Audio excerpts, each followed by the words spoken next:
कल्याण हो, ऐसी भावना के साथ बोले भगवान की। हाथ जोड़िएगा सभी।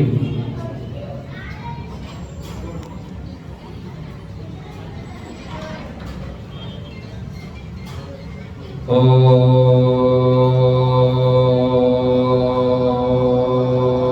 नमः सिद्धेभ्यः।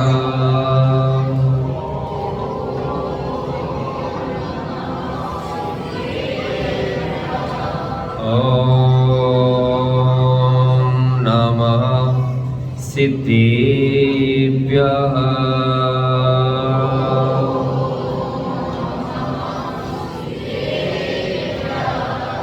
ओम नमः सिद्धेभ्यः।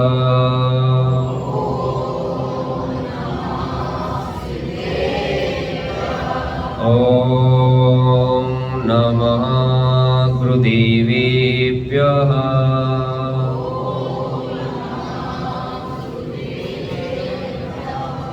विश्व में सत्य का प्रकाश हो,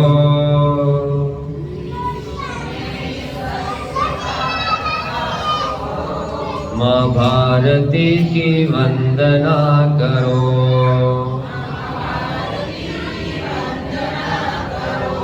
विश्व में सत्य का प्रकाश हो,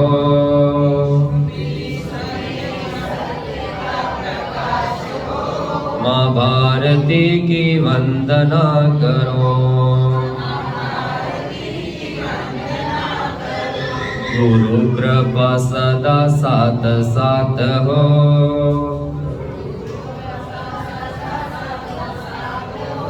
गुरुदेव की सुवंदना करो।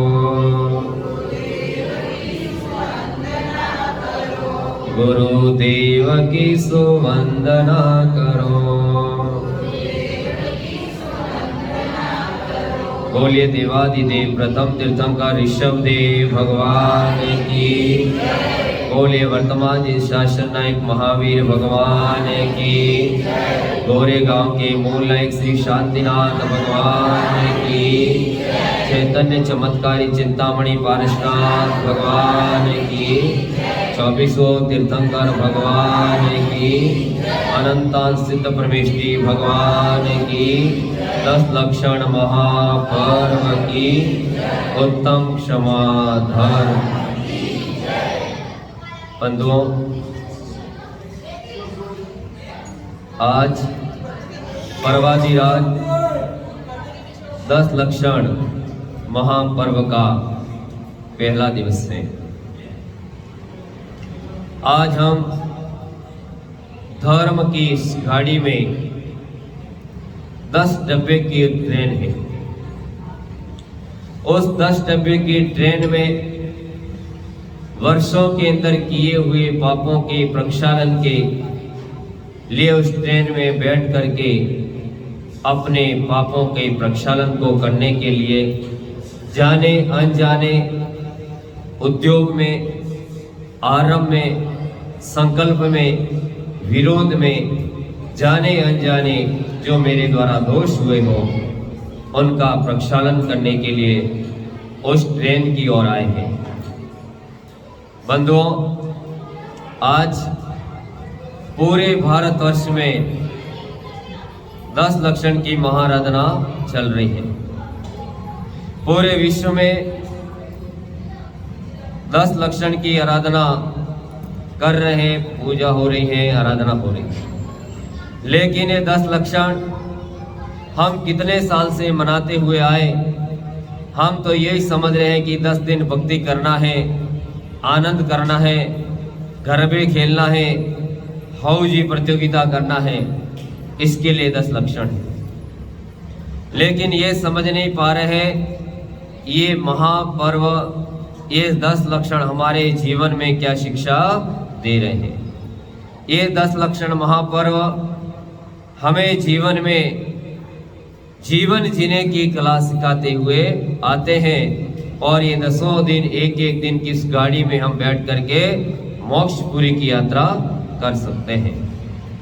तीर्थंकर प्रभु एक नहीं 1008 लक्षणों से युक्त हुआ करते हैं, लेकिन हम श्रावकों के 8 मूल गुण, 10 लक्षण, 5 अणुव्रत पालन का अधिकार हम श्रावकों को दिया है, लेकिन हम उसमें से एक का भी पालन कर पाए नहीं कर पाए। लेकिन हमारे जैन जिनायतन के शास्त्र, जिनवाणी माता हमको इनके पालन करने का आज्ञा देती है और हमारा जीवन आत्मा से परमात्मा की यात्रा कर सकते हैं, जीव से जिनेंद्र की यात्रा कर सकते हैं। आज 10 लक्षण पर्व का पहला दिन, ये भाद्रपद महीना पर्वों में से सबसे उत्तम हुआ करता है। आचार्यों ने कहा है कि इसे पर्वाधिराज कहा है। पर्वाधिराज यानी सभी पर्वों का राजा, ये राजा पर्व है। और इस समय में आचार्य ने सर्व भारत के अंदर जहां जहां हमारे दिगंबर संत है, एक जगह पर बैठ करके धर्म ध्यान करते हैं। तो ऐसे समय पे, इसी समय के अंदर श्रावकों का भी योग बन जाता है कि साधुओं के संगति में जाकर के इस 10 लक्षण को स्वीकार कर सकता है। दूसरी बात, हमारे आचार्यों ने कितनी अच्छी व्यवस्था की। अभी सभी के धंधे भी ठंडे चलते हैं, व्यापार धीमा चलता है, तो ऐसे समय में जीव कम से कम धर्म की शरण में जाकर के इस 10 लक्षण को अंगीकार कर सकता है। 10 लक्षण के रथ में, उस गाड़ी में बैठ सकता है। ये पापों का उषण करने वाला पर्व है, क्योंकि पाप तो हमारे द्वारा दैनिक होते हैं। उद्योग में, आरंभ में, संकल्प में, विरोध में, भावों में, जाने अनजाने पापों का दोष तो हमको लग ही जाता है। लेकिन हम अपने पापों का प्रायश्चित कैसे करें? आचार्यों ने कहा है कि हे जीव, माइक की पूरी आवाज बिगाड़ दी। अनादि काल से जीव जन्म मरण के चक्कर करता करता आया है। जन्म लेगा, मृत्यु लेगा और इस संसार के अंदर 6 द्रव्यों में घूमता रहेगा। 6 द्रव्य कौन से? जीव, अजीव, धर्म, अधर्म, आकाश और काल। इन 6 के अंदर ये जीव परावर्तन होता रहेगा। जन्म मरण, जन्म मरण, इन 6 द्रव्यों में जीव जन्म मरण लेता हुआ इस चक्र में चलता रहेगा। लेकिन इस जीव को स्थिरता कैसे प्राप्त होगी? आज श्रावक बन के बैठे हो, अगली पर्याय कोई फिक्स नहीं है। कौन सी पर्याय में जीव जाएगा और कौन सी पर्याय में कहां पे किस योनि में जन्म लेगा। तो इस श्रावक पर्याय के अंदर इस श्रावक पर्याय को सार्थक कैसे करें? ये अनमोल जो खजाना मिला है, ये मनुष्य पर्याय मिली है, यहाँ से सिद्ध शिला की ओर बढ़ने का मार्ग कैसे पकड़ें? इसलिए जिनेंद्र भगवान ने, केवली भगवान ने, गौतम गणधर ने ये द्वादशांग जिनवाणी 11 अंग 14 पूर्वांग के धारी, जिन्होंने हमको ये शास्त्र प्रदान किए और इन शास्त्रों के अंदर देव शास्त्र गुरु का आश्रय लेकर के उस और तुम भी बढ़ सकते हो। ये 10 धर्म का पर्व, ये मात्र हमको दिखने के लिए ऐसा लगता है कि 10 लक्षण पर्व आ रहा है, हम बढ़िया बढ़िया खाना बनाएंगे, हम बढ़िया बढ़िया वस्त्र पहन के जाएंगे, हम अच्छी शॉपिंग करके साड़ी पहन के जाएंगे। इसके लिए 10 धर्म नहीं है। ये 10 धर्म अंतर की साड़ी पहनकर वहां पे जाना कि मोक्ष महल की साड़ी को मैं कब ओढ़ दूं, मुक्ति रूपी कन्या का वर्ण में कब कर दूं। हे भगवान, मैं अनादि काल से संसार में साड़ी पहन पहन के आया, मैं अनादि काल से संसार में बढ़िया बढ़िया वस्त्र पहन के आया, लेकिन कहीं पे स्थिरता मिलने वाली नहीं है। इसीलिए तो हम भगवान की शरणों में आकर के, श्रावकगण पागल थोड़ी सुबह 6 बजे उठ करके यहाँ मंदिर में पहुंच रहे हैं। उनको मालूम है कि पुण्याश्रम मुझे कैसे करना है। जीवन में 2 चीज होती है, एक पुण्याश्रम, एक पापाश्रम। पुण्याश्रम का आश्रय लेंगे तो आपका पुण्य जैसे जैसे प्रबल हो जाएगा तो असाता कर्म कम होते जाएंगे। असाता कर्म कम होंगे तो जीवों का भेद विज्ञान होगा, भेद विज्ञान से भव मिटे भेद विज्ञान भगवान, भेद विज्ञान जीव जो करे मिले मोक्ष को स्थान। जब तक भेद की ज्ञान नहीं करेगा जीव, आत्मा को नहीं समझेगा, आत्मा और शरीर से भेद नहीं करेगा, पुद्गल से भेद नहीं करेगा, आत्मा पे ध्यान नहीं देगा, आत्मा को नहीं समझेगा, तब तक ये जीव मोक्ष की ओर परिणत होने वाला नहीं है। बार बार इस संसार चक्र में जन्म मरण लेता रहेगा।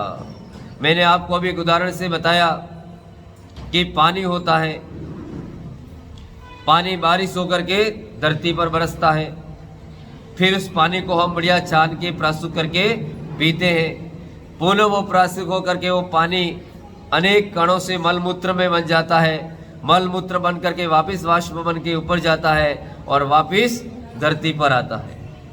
उसी प्रकार ये जीव जन्म मरण अनादिकाल से ले रहा है और लेता हुआ आया है और लेता रहेगा।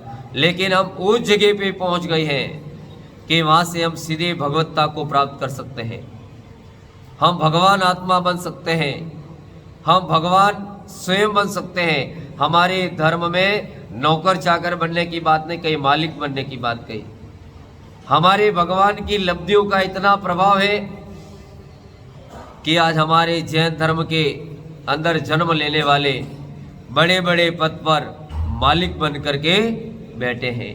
तो आप ऐसे मालिक बन जाओ कि संसार के अंदर नौकर बनने की स्थिति नहीं आए। संसार के अंदर स्वयं का पुरुषार्थ जगाओ। 4 प्रकार के पुरुषार्थ पता है। पहला पुरुषार्थ है धर्म। कौन सा पुरुषार्थ? धर्म। दूसरा पुरुषार्थ अर्थ, तीसरा काम और चौथा मोक्ष। आज अपने को पुरुषार्थ के साथ में यहाँ पर मूल बात हम कर रहे हैं कि हम श्रावक के अंदर आज यहाँ पर 16 कारण पूजाओं में पहली भावना दर्शन विशुद्धि। कौन सी भावना? 16 कारण भय तीर्थंकर जे भय, हर्षे इंद्र अपार में रुपए ले गए, पूजा कर निज धन्य लख्यो बहुचावसो, हम 16 कारण भावे भावसो। ये 16 कारण क्या है? हम यही समझ रहे हैं कि 16 कारण एक भगवान है। जैन धर्म के अंदर सिद्धांतों को समझना है, 16 कारण भावनाओं को समझना है।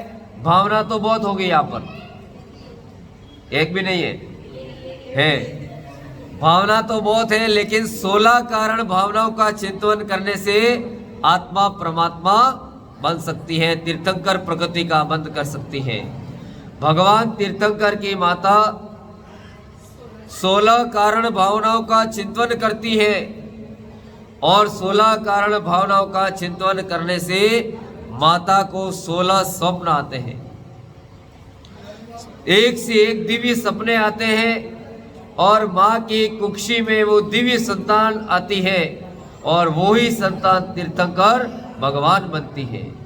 नियम से 169 पुरुष नियम से मोक्ष को जाते हैं। कितने? 169 पुरुष। भगवान के माता पिता भी उसमें हुआ करते हैं। 24 तीर्थंकर हुआ करते हैं, 9 नारायण, 9 प्रतिनारायण, 9 बलभद्र, 12 चक्रवर्ती, इस प्रकार मिला करके 9 बलभद्र। 169 पुरुष महान पुरुष हुआ करते हैं, वो नियम से मोक्ष को जाया करते हैं। अब अपन यहाँ पर मूल बात कर रहे हैं कि आज दर्शन विशुद्धि क्या है, दर्शन की विशुद्धि कैसी हो, भगवान के दर्शन में विशुद्धता कैसे लाए। दर्शन विशुद्ध किसे का है? सम्यक दर्शन ज्ञान चारित्राणि मोक्ष मार्ग। तत्व सूत्र का पहला श्लोक क्या है? सम्यक दर्शन ज्ञान चारित्राणि मोक्ष मार्ग। जब तक व्यक्ति को सम्यक दर्शन नहीं होगा, दर्शन में विशुद्धि नहीं होगी। रत्नत्रय 3 है। पहला कौन सा? सम्यक दर्शन। श्रावकों का पहला 6 कर्तव्य में कौन सा है? देव पूजा। पहला कर्तव्य कौन सा है? किसकी साक्षी में करेगा? भगवान की साक्षी में। भगवान नहीं होंगे तो देव पूजा कैसे करेगा? भगवान को साक्षी मान के। तो आचार्य ने ऐसा बताया है कि हम यहाँ पर दर्शन स्तुति करते हैं। उस दर्शन स्तुति में दर्शनम देव देवस्य दर्शनम पाप नाशनम, दर्शनम स्वर्ग सोपानम, दर्शनम मोक्ष साधनम। गोरेगांव ऐसे ही थोड़ी है, इनको मालूम है कि मंदिर के अंदर करोड़ों रुपए लगे तो हमको कोई चिंता नहीं, और बड़ा मंदिर भी हम बना सकते हैं, क्योंकि उनको मालूम है कि दर्शन के बिना मोक्ष होने वाला नहीं है। इसलिए उन्होंने शांतिनाथ भगवान का 2-4 साल में पोजिशन पर्व मना करके बहुत ही सुंदर मंदिर का निर्माण कर दिया। यही तो पहला सोपान है। पहला सोपान क्या है? स्वर्ग की पहली सीढ़ी कौन सी है? दर्शन। कौन सी सीढ़ी? दर्शन। जब तक हम भगवान के, बहुत से लोग सुबह उठ करके मंदिर पास में होगा तो भी कंबल ओढ़ करके अंदर के अंदर हिलते हैं, लेकिन भगवान के दर्शन के भाव नहीं बनाते हैं। लेकिन जो धर्मात्मा जी होते हैं उनको मालूम है, जिस प्रकार से एक कीचड़ में पड़ा हुआ कमल जैसे ही सूर्योदय होता है तो मैं कीचड़ से पड़ा हुआ कमल भी सूर्य के प्रभाव से बाहर आ जाता है, खिलने जाता है, पूरा कीचड़ से बाहर आ जाता है। उसी प्रकार धर्मात्मा जीव को मालूम है, भगवान तो मैंने नहीं देखे, सूर्य के पास में कोई गया क्या? नहीं गया, लेकिन उसको मालूम है सूर्य कितना भी दूर है, लेकिन उसकी किरण से एक पानी में पड़ा हुआ, कीचड़ में पड़ा हुआ कमल खिल सकता है। तो मैं जिनेंद्र भगवान की भक्ति करके संसार सागर से पार क्यों नहीं हो सकता हूँ? मैं जरूर हो सकता हूँ। इसके लिए हमको पुरुषार्थ करना पड़ेगा, लेकिन वो पुरुषार्थ भी हम करना नहीं चाहते। आचार्य कह रहे हैं, जब चिंतु सस्फल लखा गमन करे, जब तुमने चिंतन किया कि मुझे भगवान का दर्शन करना है, आपने घर पे सोचा, आपको कितने उपवास का फल मिला? 100 उपवास का। आपने घर पे सोचा कि मुझे भगवान का दर्शन करना है और निमित्त योग से नहीं हो पाया, तो भी आपको 100 उपवास का फल मिल जाएगा। सस्फल लखा गमन करे, जैसे तुम घर से नीचे उतरे और बीच में पूजाला जी की दुकान तक आ गए तो 1000 उपवास का फल मिल गया।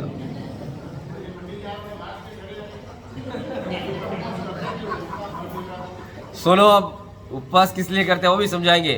तो सब चिंतु सस्फल लखा गमन करे, और आपको लाखों उपवास का फल जब मिल जाएगा तुम भगवान के दरवाजे पे पहुंच जाओगे। और जैसे ही दरवाजे की सीढ़ी पर आपने भगवान का मुख दे दिया तो आपको 1 करोड़ उपवास का फल उसी तत्क्षण मिल जाएगा। ये जिनेंद्र भगवान के दर्शन की महिमा है। अब इनको दर्शन करने से क्या होगा? बहुत से लोगों को ऐसा प्रश्न होगा कि ये व्यक्ति रोज दर्शन करता है, इसके पास में पैसा नहीं है, ये गरीब है, इसके पास में दर्शन से पैसा आता है। नहीं, ये तो तुच्छ संपत्ति है, धन दौलत, ये लौकिक नहीं है, ये जड़ है, ये तो छूटने वाला है। लेकिन उसको ऐसी संपत्ति का बंध होने वाला है जिस संपत्ति को आप पैसों से नहीं खरीद सकते हो। आप किसी भी प्रकार का येन केन प्रकारेण दान देकर के आप मोक्ष रूपी लक्ष्मी को प्राप्त नहीं कर सकते हो। इसलिए बंधुओं, धर्मात्मा जीव होते हैं, उनको मालूम है जीवन भर का मेरे पास कमाया है, और दोनों हाथों से जैसे ही भाव बनता है धर्म के लिए निकाल करके दे देते हैं। उनको मालूम है ये दर्शन जो आयतन है, धर्म के आयतन है, वो हमारे जिन प्रतिमा हुआ करती है। दर्शन विशुद्धि, दर्शन विशुद्धि का मतलब हमारे भगवान को देख करके हमारे मन के अंदर विशुद्धि बढ़ती है। विशुद्धि यानी शुद्धि से ऊपर का शब्द है, शुद्धि से भी ऊपर विशुद्धि, यानी शुद्धि के ऊपर की परिभाषा है। विशुद्धि यानी इतनी विशुद्धि हो जाती है कि हमारे मन के परिणाम स्वच्छ हो जाते हैं, मन के ऊपर मैल हट जाता है, मन के अंदर कषाय हट जाती है, और मन के अंदर शांति का आभास हो जाता है। जब भगवान का अभिषेक करते हो, आपको दुकान याद आती है? आपको पैसा नजर आता है? नहीं आता है। अभिषेक करते समय नहीं आता है, क्योंकि आपका उपयोग अगर आ रहा है तो आपका अभिषेक सही नहीं हो रहा है, क्योंकि आपको उस समय आपका ध्यान उस पूजा अभिषेक से नहीं लगा है। वो अलग चीज है, व्यवस्था अलग चीज है, लेकिन प्रक्रिया उसके अंदर लगना अलग चीज है। तो पहला यहाँ पर है दर्शन विशुद्धि। शुद्धि के ऊपर की परिभाषा विशुद्धि है। हमारे मन के अंदर विशुद्धि कैसे होगी? अब जैसे आपने वहां पे मन के अंदर अंतरंग के जैसे जैसे परिणाम सच होंगे, हमारा मन के ऊपर 8 कर्मों का जाला है। कितने कर्मों का? 8 कर्मों का जाला ऐसा लगा हुआ है कि उस जाले से आप कभी बाहर नहीं निकल सकते। वो जाला, तुम संसार से बाहर जाओगे, वो 8 कर्मों का जाला तुम्हारे साथ जहाँ जाओगे वहाँ आएगा। और उस जाले के अंदर बार बार जाले के अंदर फंस करके संसार में कष्ट उठाओगे। कभी नरक पर्याय में, कभी तिर्यंच पर्याय में, कभी सूक्ष्म बादर जीव में, कभी पृथ्वी का एक जल, जल का एक, वनस्पति का एक, वायु का एक, अग्नि का एक, और उसको छेदते छेदते कुछ जाला, कर्मों का जाला तो कम करना है तो सिर्फ आप मनुष्य पर्याय में, तिर्यंच पर्याय में भी मोक्ष का बंध हो सकता है। तिर्यंच पर्याय से भी, वहां से भी जीव मोक्ष जा सकता है। लेकिन हमको इतने उच्च कुल में आए हैं, हम श्रावक कुल में आए हैं, जैन कुल में आए हैं, जिनेंद्र भगवान की शरण मिली है। अगर इसमें आकर के हम कर्म का जाला नहीं तोड़ पाए तो कहां पे तोड़ पाएंगे? क्योंकि हमको मति है, ज्ञान है, विवेक है, बुद्धि है, श्रावक है, शरीर सही अंगोपांग है। तो यहाँ पे पहला दर्शन विशुद्धि का आशय है कि हे भगवान, दर्शन करने से जो मेरी विशुद्धि बढ़ती है, आपकी वितराग मुद्रा को देख करके। कौन सी मुद्रा को देख करके? वितराग मुद्रा। भगवान की कौन सी मुद्रा है? वितराग मुद्रा। भगवान के रूप राग द्वेष से रहित है, जिनके हाथ में कोई उपकरण नहीं, कोई तलवार नहीं, कोई बंदूक नहीं, किसी प्रकार का उपकरण नहीं है। भगवान पूजनीय है। भगवान क्या है? मैं आपको समझाने के लिए आया हूं। बहुत लोगों के मन में शंका है और हम पंथवाद के कारण झगड़ जाते हैं। 4 परिवार साथ में बैठते हैं, हमारे झगड़ा हो जाता, मैं इसको हाथ नहीं जोड़ता। भगवान पूजनीय है। भगवान कौन है? बोलो। पूजनीय कौन है? जिन्होंने 8 कर्मों के ऊपर आवरण को तोड़ने का 46 मूल गुणों को प्राप्त कर दिया है, अरिहंत अवस्था को प्राप्त हो गए, लोकाग्र के शिखर में सिद्ध अवस्था को प्राप्त हो चुके हैं। ऐसे अरिहंत भगवान पूजनीय है। अब प्रश्न आएगा, पंडित जी आप बोल रहे हो वितराग दृष्टि, फिर पद्मावती के हाथ में तो आयुध है, अनेक प्रकार के उपकरण है, तो वो कौन है? वो वंदनीय है। वो क्या है? भगवान पूजनीय है, पद्मावती। हमको ये विरोध नहीं करना है कि पद्मावती का हम वंदन नहीं कर सकते, कर सकते हैं। किसने का पद्मावती के दर्शन करने से नरक चले जाओगे? बहुत से लोग आपके दिमाग में आएंगे, आपको ऐसा समझाएंगे मिथ्या दृष्टि है, इसके दर्शन करने से आप नरक चले जाओगे, निगोद चले जाओगे। कहां पर एक भी शास्त्र का प्रमाण बताओ जिसने पद्मावती का दर्शन करके, ज्वाला मालिनी का दर्शन करके नरक चला गया?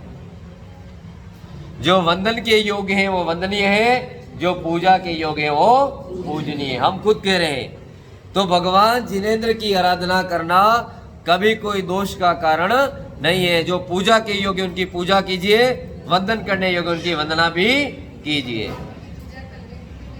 हाँ जी, वो पूजा नहीं है, वंदना है। वो पूजा वंदना, कोई भी हमारे सामने आएगा, बहुगुणी आएगा, तो हम उसका वंदन करेंगे। अभी जैसे वंदना कर रहे हैं, हम जो उपवास कर रहे हैं, हमने कहते हम वंदन करते हैं, अभिनंदन करते हैं, नहीं बोलते क्या? अनुमोदना करते हैं। तो वैसे ही उनका वंदन कर रहे हैं, उसमें का स्वर्ग नरक है? लेकिन बंधु हमारे दिमाग को उल्टा सुल्टा आपको समझा देते हैं। भोली भाली जनता, एक विद्वान आता वैसा बोलता है, एक महाराज आते वैसा बोलते हैं, फिर श्रावक कहाँ जाएगा? फिर श्रावक का मन इतना पागल हो जाता है, ये सही है, ये सही है, और वो सही सही करते हुए लास्ट तक सही नहीं समझ पाता है। मूल बात ये होती है। तो हमको आज ये समझना है, मूल बातों को समझना है कि हम धर्म के नाम पर आपस में नहीं जड़े। क्योंकि हमारा धर्म कौन सा? उत्तम क्षमा। क्षमा का उल्टा क्या है? क्रोध। Very good. क्षमा का उल्टा क्रोध। किसको किसको नहीं आता है? सबको आता है। कौन कौन सा था? क्रोध भी 4 प्रकार के हैं। अनंतानुबंधी क्रोध, प्रत्याख्यान, अप्रत्याख्यान और संज्वलन। क्रोध भी 4 प्रकार का है। नहीं आता? सुनो, अब समझो, परिभाषा समझो आप। हम इसी बात को समझ नहीं पाते, शास्त्र की बात सही कोई बताते नहीं है, अपना अपना पथ चलाने के लिए आपको गुमराह करेंगे। क्योंकि अब मुझे बोलना क्लियर इसलिए हो गया क्योंकि समाज में भेदभाव हो रहे हैं, समाज के अंदर विरोध हो रहे हैं और समाज टूट रही है, जबकि ये कोई मोक्ष का मार्ग नहीं है। भगवान का पंथ मत देखो, पथ को देखो। आचार्य ने क्या कहा है? पंथ नहीं पथ को पकड़ो। तो यहाँ पे आचार्य समझा रहे हैं कि हम लोग पंथवाद के कारण टूट जाते हैं, झगड़े हो जाते हैं, जैनी भाई साथ में बैठ पाते हैं, ये करने से मुझे नरक होगा, ये करने से स्वर्ग होगा। ये टिकट आपको किसने दिया? आपको स्वयं मालूम है मैं कहाँ जाने वाला हूँ, मेरा मुझे मालूम नहीं है। जो नमोकार मंत्र नहीं जानते, आड़म ताड़म कुछ नहीं जानम, सेठ वचन प्रमाणम, वो देवगति में चले गए। और जो बहुत जानते थे वो नरक दिगोद में भी चले गए। बहुत से महापुरुष हैं, वो हमारे भावी तीर्थंकर होने वाले हैं, उनका जीव भी नरक में है। और आने वाले काल में हमारे 24वें आने वाले काल में हमारे तीर्थंकर हुआ करेंगे। राजा श्रेणी का है भावी तीर्थंकर, आने वाले समय में हमारे तीर्थंकर बनेंगे। कौन से? श्रीमंदर, युगमंदर, बाहु, सुबाहु, संजातक, ये नाम से। ऐसा किया किसको क्या हो गया? बीमारी हो गई, बंद हो गया वो। संजातक आदि नाम के, इसको सही करो, ये दे दो। हेलो इंद्र बनेंगे, हमारे आने वाले भावी तीर्थंकर बनेंगे। तो हमको ये समझना है कि दर्शन विशुद्धि क्या है। दर्शन विशुद्धि वो है जिनके दर्शन करने से हमारे परिणामों में विशुद्धता आए, जिनके दर्शन करने से हमारे परिणामों में विशुद्धता आए, निर्मलता आए, भावों में शुद्धि हो, मन के परिणाम शुद्ध हो, भगवान को देख करके हमारे वीतराग नासाग्र दृष्टि प्रभु का स्वरूप जैसे हम निहारते हैं तो हमको शांति का आभास होता है। तो पहला दर्शन विशुद्धि। दूसरा 16 कारण भावनाओं में से पहली भावना, सब बोलो कौन सी? पहली भावना कौन सी? हम सिर्फ राग से ये बोलाते हैं, पांचों मेरु परम गुरु हो, 16 कारण पंच मेरु में 16 कारण भावना भाई, 16 तीर्थंकर पद पाए। ये बोलते बोलते आए, लेकिन 16 है क्या अभी तक नहीं समझ पाए। 16 कोई होंगे, 16 कारण भावनाओं का मैं उपवास कर रही हो, मुझे 16 कारण भावना है। कहा गई कांतिलाल जी की धर्मपत्नी? हाँ, 16 कारण ये भावना है। पहली भावना ये है कि आपने 16 कारण के व्रत किए तो मेरे दर्शन में विशुद्धता आनी चाहिए। मैं जिन शासन की सम्यक दृष्टि देवताओं को मानती हूँ, उनको वंदन करती हूँ। तीर्थंकर भगवान वीतराग अवस्था को मैं नमस्कार करती हूँ। अन्य आडंबर वाले धर्म पे, मिथ्या दृष्टियों पे मैं नहीं मानती। मेरा सम्यक दर्शन प्रगाढ़ हो, मेरा सम्यक दर्शन दृढ़ हो, मैं जिनेंद्र भगवान का सेवक हूँ। ये पहला नियम होना चाहिए। ये सम्यक दर्शन की पहली दर्शन विशुद्धि भावना। तो आपका दर्शन विशुद्धि सही है। बाकी यहाँ पर करोगे और जा करके जहाँ पे जीव हिंसा और वहाँ पे खड़े हो जाओगे तो आपका दर्शन शुद्धि कहाँ गई? दूसरा नंबर विनय संपन्नता। विनय संपन्नता मतलब जिस व्यक्ति में विनय होती है वो संपन्नता को प्राप्त होती है। संपन्नता गुणों की वृद्धि होती है।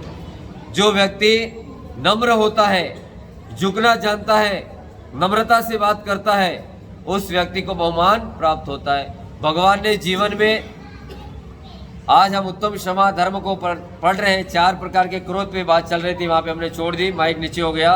पहला कौन सा है? अनंतानुबंधी। पहला कौन सा? अनंतानुबंधी प्रत्याख्यान अप्रत्याख्यानो कड़ी गुनिये तिसोष मुनिये। यहाँ पे अनंतानुबंधी कृत होता है। जिस प्रकार से अनंतानुबंधी ने पत्थर है और पत्थर के ऊपर जो लकीर खींच दी जाती है, पत्थर के ऊपर जो ड्रिल चला दी जाती है, उसको मिटने में बहुत टाइम लगता है, कई काल तक वो मिटता नहीं है। अनंतानुबंधी क्रोध है। आप उस क्रोध को मत करना। अनंतानुबंधी यानी अनंत भाव तक आपका विरोध चलेगा। भगवान पारसनाथ का भाई भाई और ऐसा भव का बंद हो गया, एक नहीं, दो नहीं, तीन नहीं, चार नहीं, 10 भव तक उनका विरोध चला। और वो भव छोटे नहीं थे, 100 साल के भव नहीं थे। 84 लाख पूर्व आयु होती थी पहले, 40 लाख पूर्व, यानी इतने वर्षों तक उन जीव का वेर बंध चला। तो कहने का आशय पहला कौन सा हुआ? अनंतानुबंधी। कौन सा क्रोध? अनंतानुबंधी। अनंतानुबंधी क्रोध वो जो जिसके ऊपर लकीर खींच दी जाए और फिर वो नहीं मिटे, अनंत समय तक रहे, ऐसा क्रोध हमको नहीं करना चाहिए। जिसके बाद में प्रत्याख्यान। प्रत्याख्यान की आयु है 6 महीना। कितने महीने की? आपस में ट्रस्ट में झगड़ा हो गया, फिर आप ऐसा वैर बंद कर लेते हो धर्म के कारण, ये मेरा कट्टर दुश्मन है, ये मेरा दुश्मन है। किसके कारण? धर्म के कारण। आपको ऐसा वैर बंद हुआ कि आपके आपस में इतना विरोध चल गया कि आप 6 महीने तक नहीं बोले, तो आपको कौन सा क्रोध हुआ? प्रत्याख्यान। यानी आप 12 महीने तक जो क्रोध चलता है, प्रत्याख्यान 6 महीने के ऊपर की अवधि 12 महीने तक चलता है। उसके बाद में 6 महीने की अवधि तक चलता है अप्रत्याख्यान, यानी 6 महीने तक थोड़ा मन मुटाव रहा, भाई भाई में झगड़ा हुआ, फिर आप पर्युषण के दिन गए, आपने मिच्छामि दुक्कडम कहा, जाने अनजाने में मेरे से जो क्षमा कर दो, मुझे कोई गलती हो गई, तो आपका कौन सा होगा? अप्रत्याख्यान। जिसके बाद में जो पानी होता है,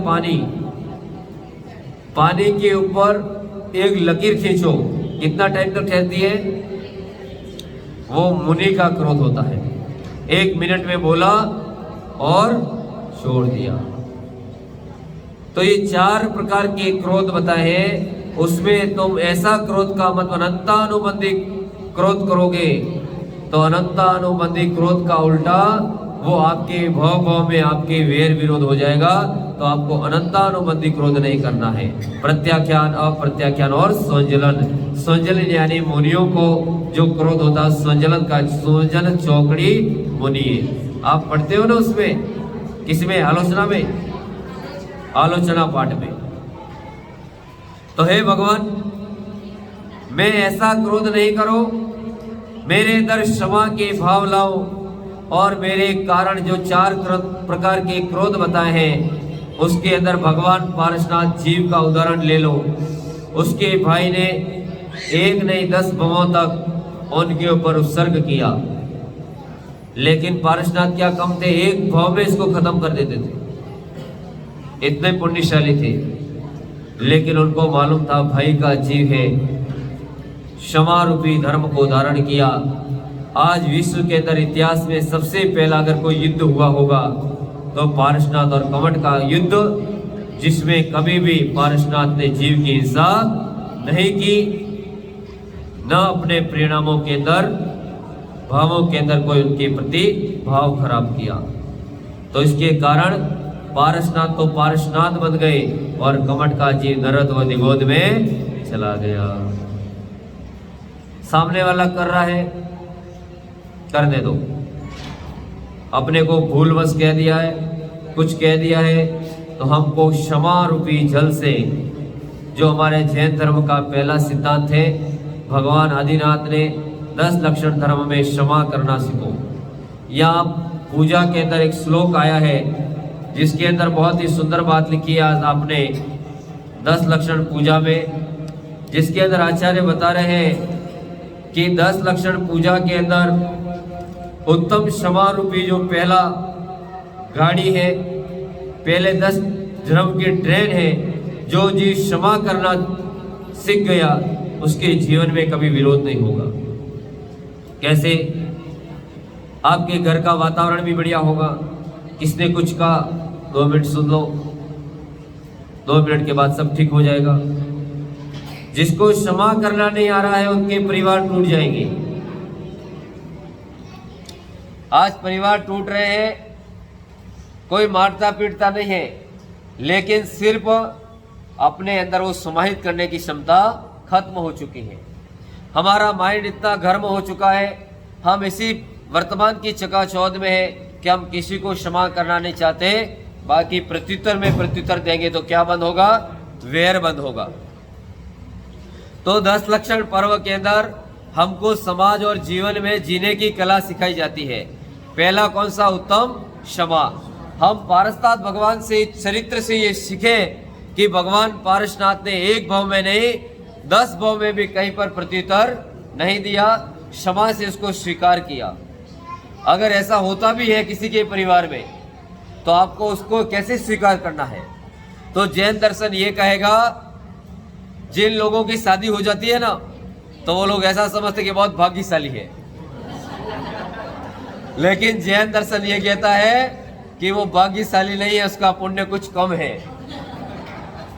उसका पुण्य ऐसे कम है क्योंकि वो मोक्ष मार्ग के अंदर बढ़ने में और परिवार की ओर खींच जाएगा, बहुत जल्दी नहीं जा पाएगा। और पुण्य कम है तो उसकी शादी होगी, फिर शादी होगी तो सांसारिक जीवन में सबके जीवन में उतार चढ़ाव होते हैं।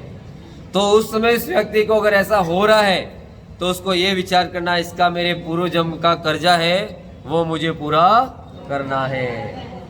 और जैन धर्म के क्षमा रूपी सिद्धांत को स्वीकार करना है कि पूर्वोकृत कर्जा मैं इसको पूरा कर रहा हूं, भगवान कोई बात नहीं, प्रसन्न हो मैं। ऐसा जिस दिन व्यक्ति धार लेगा, जितना कर्जा मांगना मांगो मैं तो देता जाऊंगा, तो अपने आप उसके घर में शांति का साम्राज्य खड़ा हो जाएगा। धीरे धीरे सामने वाला करता रहेगा।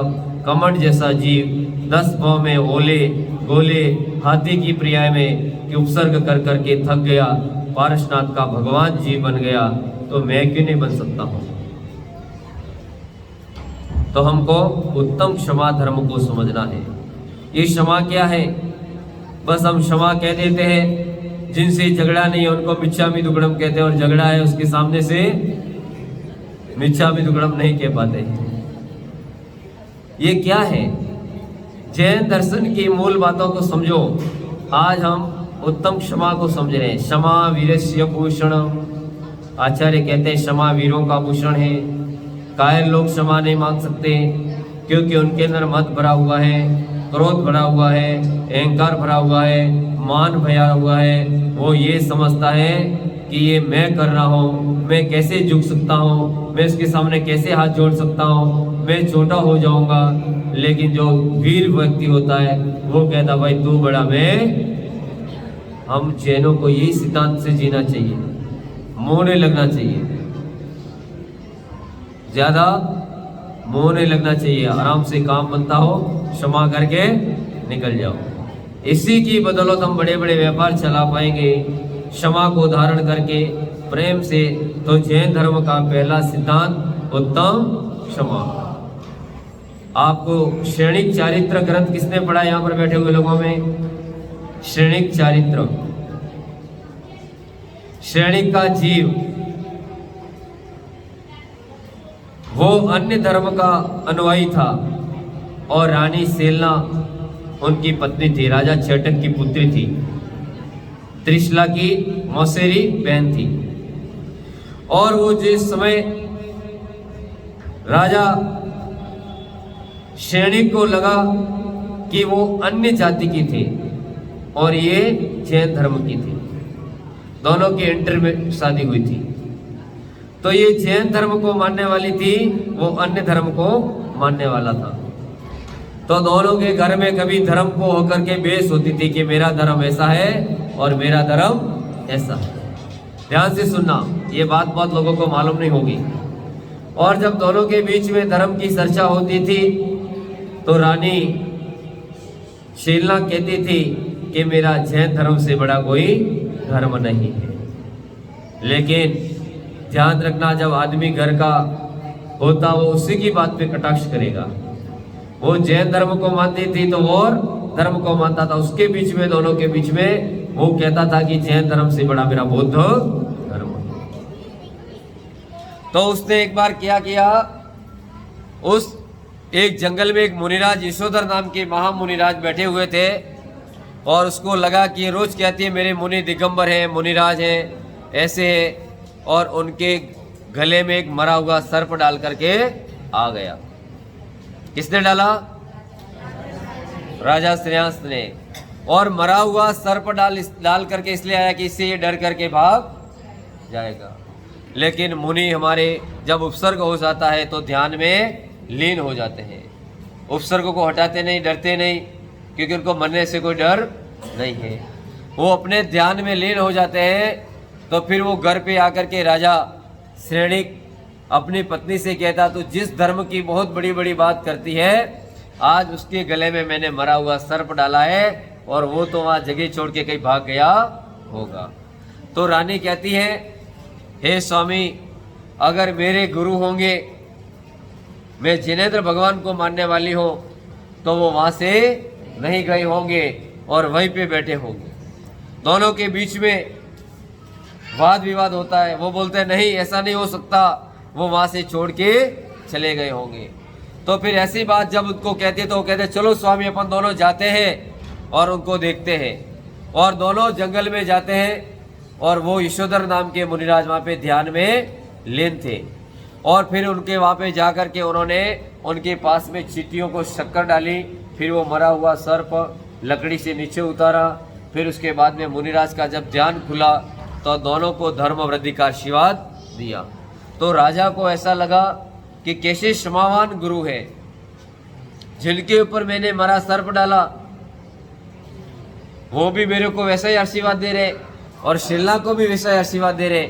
उसी तक्षण इस क्षमा रूपी धर्म से उसके भाव ऐसे बंद हुए, क्योंकि वो जीव नरक पर्याय का बंद कर चुका था, लेकिन जैसे उसके भाव में क्षमा रूपी धर्म को धारण किया तो इतना पुण्य बंद हुआ कि आने वाला वो जीव हमारा भगवान आदिनाथ की जगह पर प्रथम तीर्थंकर बनने वाला है।